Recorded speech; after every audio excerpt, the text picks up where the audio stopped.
Buenas, mi nombre es Manuel Arguedas López, soy interno universitario de la Universidad Autónoma de Centroamérica y el día de hoy vamos a hablar sobre la glomerulonefritis aguda postinfecciosa y el síndrome nefrótico.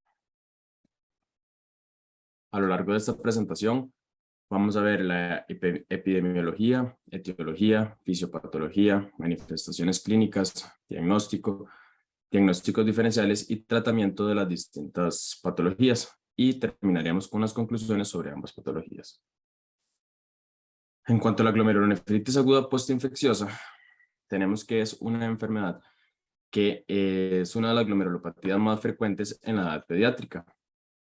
Se presentan aproximadamente 472,000 casos al año y un 85% de estos es a nivel pediátrico, donde se da un diagnóstico incidental entre un 4 a un 18% de las veces. La mayoría de los casos de esta enfermedad se da entre los 4 y los 10 años de edad, con una relación hombre-mujer de 2 a 1.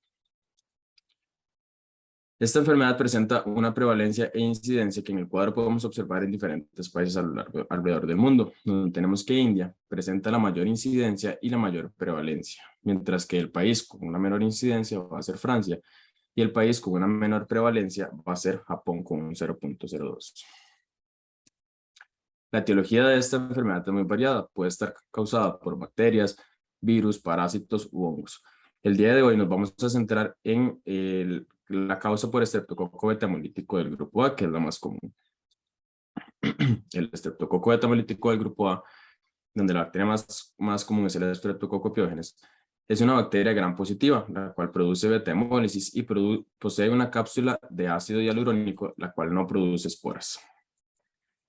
Esta es una bacteria que coloniza tanto la piel como la faringe del ser humano y es la responsable de la mayoría de las infecciones por estreptococo.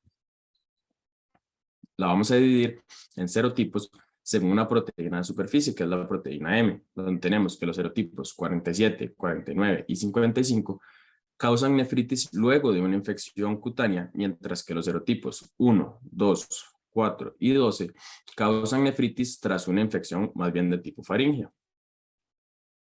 Recientemente se ha observado que el desarrollo de la glomerulonefritis postinfecciosa es de suma importancia la exotoxina B y el gliceraldehído 3-fosfato deshidrogenasa, que más adelante vamos a ver por qué son tan importantes. Antes de hablar de estas patologías, para entenderlas un poco mejor, es importante recordar sobre la barrera de filtración glomerular, donde vamos a ver que está formada por células endoteliales, la membrana basal glomerular y los podocitos. El endotelio glomerular, hay que recordar que es un endotelio fenestrado, el cual va a ser permeable a lo que son citocinas, proteínas del complemento y células con un diámetro entre 50 y 100 nanómetros.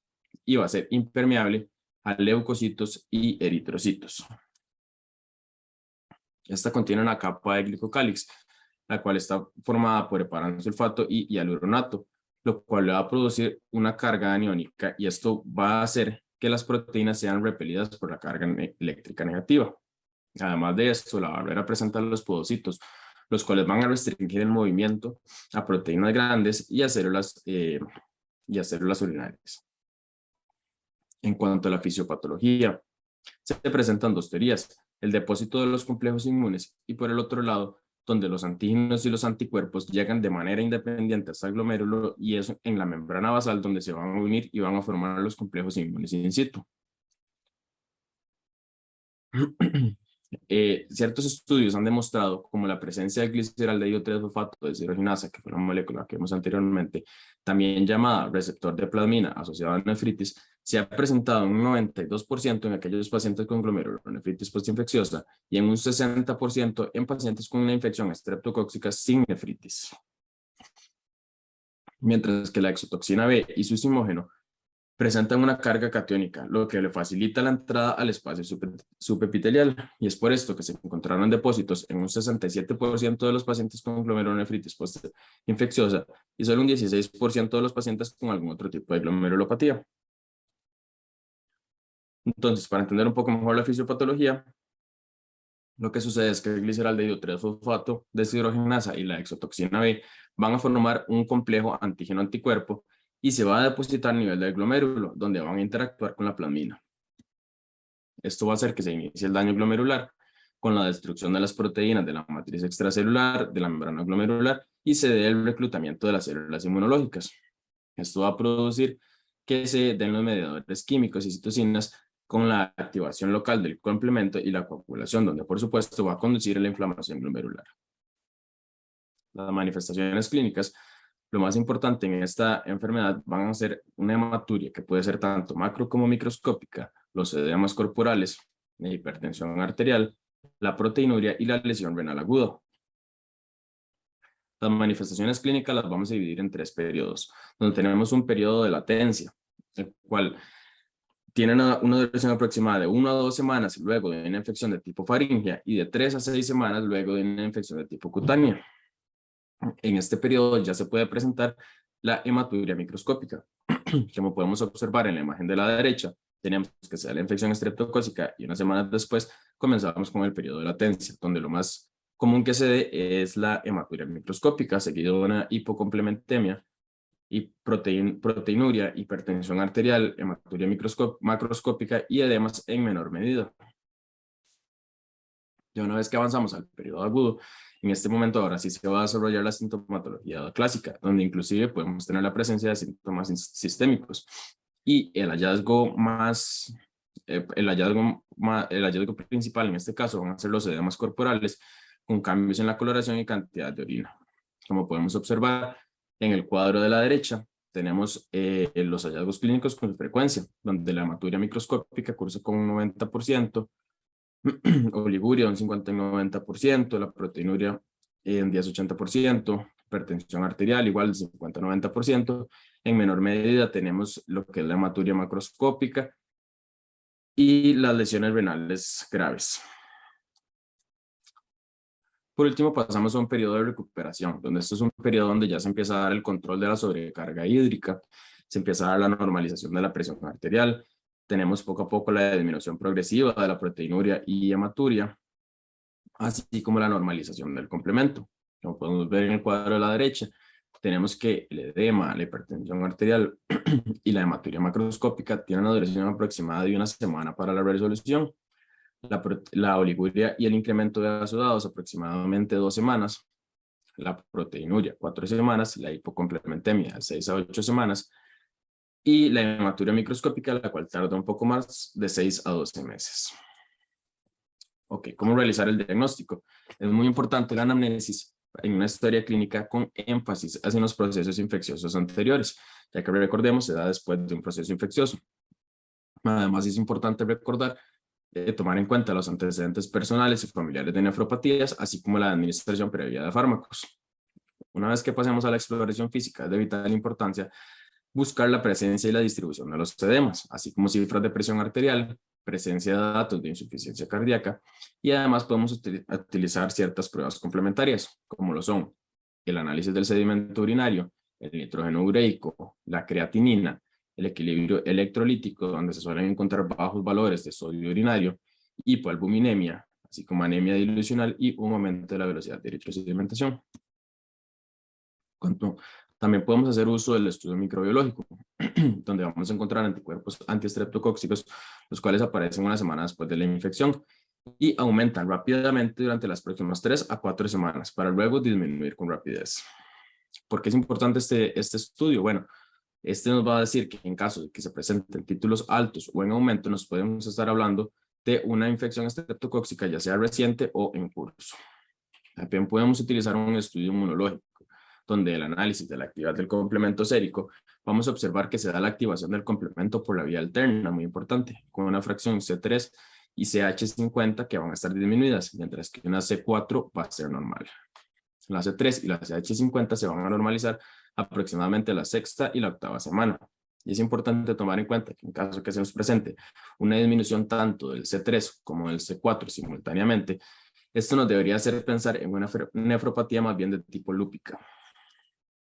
Entonces, un resumen para el diagnóstico. Es un síndrome nefrítico agudo que es usualmente no severo, que se presenta en pacientes previamente sanos sin otras manifestaciones sistémicas, con un antecedente infeccioso claro, ya sea faríngeo o cutáneo, donde vamos a dar la demostración de la activación de la vía alterna del complemento por niveles bajos de C3 y niveles normales de C4.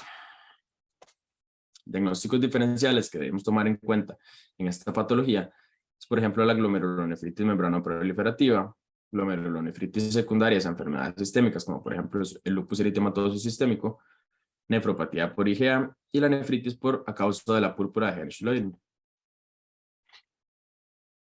El tratamiento. Bueno, este tratamiento es principalmente de soporte, donde hay que tomar en cuenta que la restricción hídrica es de suma importancia y hay que limitar la ingesta de líquidos a solo las pérdidas insensibles, que son aproximadamente 400 mililitros por metro cuadrado al día. Y también limitar la ingesta de sodio a solo 1 a 2.000 equivalentes por kilogramo por día. Además, podemos hacer uso de diuréticos de asa, donde se recomienda la furosemida en una dosis de 1 miligramo por kilogramo de dosis oral, ya sea oral o endovenosa, por 1 a 2 días. También podemos recurrir al tratamiento para la hipertensión arterial, donde lo que se recomienda son vasodilatadores, como por ejemplo los antagonistas de los canales de calcio, la prazosina, la clonidina o la hidralazina. Y es importante recordar que en esta patología no deberíamos utilizar los dieicas o ARA2 por sus efectos secundarios. Además de esto, menos de un 5% va a requerir la terapia de sustitución renal, pero es una opción que se puede tener en cuenta. Que pasamos a la siguiente patología, que es el síndrome nefrótico. El síndrome nefrótico presenta una epidemiología que es una de las glomerulopatías primarias más frecuentes en la población pediátrica, con una incidencia en menores de 16 años de 2 a 7 casos por 100.000 niños al año. La edad de aparición más frecuente es de los 2 a los 8 años, y en la edad pediátrica esta es una patología que se da dos veces más frecuente en el sexo masculino. Lo vamos a clasificar en 3. El síndrome nefrótico primario, donde se da la ausencia de la enfermedad sistémica o fármaco etiológico identificable asociado a las alteraciones glomerulares. Esta es la más frecuente y representa más de un 90% de los casos de edades entre los 1 y 10 años. La enfermedad de cambios mínimos va a ser la alteración histológica más frecuente en los pacientes con síndrome nefrótico primario y se da en más de un 85%. La causa de esto no está del todo definida, pero se sugiere que es por un desorden inmunológico que genera la disfunción de los podocitos, ocasionando así la alteración de la permeabilidad de la barrera glomerular. Luego tenemos el síndrome nefrótico secundario, el cual es secundario a enfermedades sistémicas o algún proceso identificable, como que, por ejemplo, infecciones, como el virus de inmunodeficiencia humana, la sífilis, la hepatitis B, toxoplasmosis, endocarditis, mononucleosis infecciosa. También puede ser a causa de fármacos como el interferón, el litio, el captopril, así como por trastornos inmunológicos como por ejemplo un lupus eritematoso sistémico o vasculitis, e inclusive pueden estar asociados a cáncer como por ejemplo linfoma, leucemia o tumores sólidos. Por último tenemos el síndrome nefrótico congénito, el cual se da en pacientes menores de 1 año, y hasta un 85% de los pacientes va a presentar malas manifestaciones clínicas en los primeros 3 meses de vida. Algunos de estos pacientes suelen asociar mutaciones genéticas, lo que los va a hacer resistentes al tratamiento. En cuanto a la patogenia, ¿qué es lo que sucede? Se da la alteración de alguno de los componentes que forman la barrera de la filtración glomerular que vimos anteriormente. Esto va a generar un aumento en la permeabilidad de dicha barrera, lo que da lugar a la pérdida de proteínas a través de la orina. ¿Qué manifestaciones clínicas vamos a tener en esta patología? Bueno, se va a dar lo que se conoce como proteinuria en un rango nefrótico, que son mayores a 50 miligramos por kilogramo al día. Se presenta también hipoalbuminemia, con albúmina sérica menor a 3 gramos sobre decilitro. Edemas, donde el primer sitio donde se los vamos a encontrar es a nivel periorbitario. Y luego, a razón de la gravedad, esto va a ir descendiendo y vamos a encontrar edemas en lo que son las extremidades inferiores, la zona sacra y ya sea la zona escrotal o vulvar. Además, se puede presentar también una hiperlipidemia, donde se da principalmente el aumento del colesterol total y del LDL, y en menor frecuencia a nivel de triglicéridos. En el diagnóstico es muy importante tomar ciertos criterios clínicos que nos van a hacer sospechar, como por ejemplo una edad menor a 10 años, la ausencia de hipertensión arterial, la ausencia de hematuria, niveles de complemento que van a estar normales, y así como una prueba de función renal normal. Para el diagnóstico podemos utilizar ciertas medidas como una muestra de orina al azar para medir lo que es la relación entre proteína y creatinina, donde un valor mayor a 3 miligramos es indicativa de proteinuria en rango nefrótico. El sedimento urinario va a ser indicativo en casos de síndrome nefrótico idiopático en presencia de cilindros hialinos y cuerpos ovalados. La alteración del perfil lipídico, donde vamos a encontrar la hiperlipidemia con la elevación del LDL y en menor frecuencia la elevación de los triglicéridos. El tratamiento, bueno, hay que tomar en cuenta que el tratamiento de esta enfermedad, el objetivo va a ser lograr la inducción de la remisión de la enfermedad para obtener lo que es una mejoría sintomática. Entonces, los pilares van a ser llevar al paciente a una proteinuria en un rango fisiológico, la desaparición de los edemas, la normalización de los niveles de albúmina, así como prevenir las complicaciones que esto puede tener. Ok, antes de hablar del tratamiento es importante tomar ciertos conceptos sobre el síndrome nefrótico. Donde tenemos un síndrome nefrótico de tipo córtico sensible, que es aquel paciente que no tiene proteinuria y normaliza la albúmina en respuesta al tratamiento después de 8 semanas.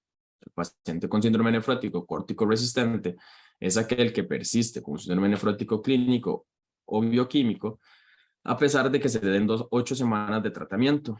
Paciente con síndrome nefrótico córtico dependiente, que es aquel con mayor o igual a 2 recaídas, al intentar rebajar la dosis de prednisona a días alternos o bien recaídas a las 2 semanas posteriores a la supresión.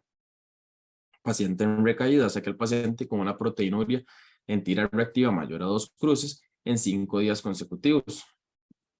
Pacientes con recaídas infrecuentes, aquellos pacientes que tienen menor o igual a 2 recaídas en 6 meses tras la manifestación inicial o menos de 3 en un año.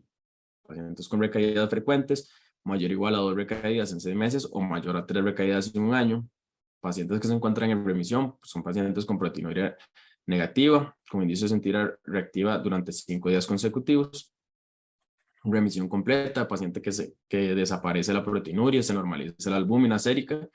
Y remisión parcial, aquel paciente donde la normalización de la albuminemia, entiéndase, mayor a 3 gramos sobre litro, con presencia de proteinuria en un rango de tipo no nefrótico.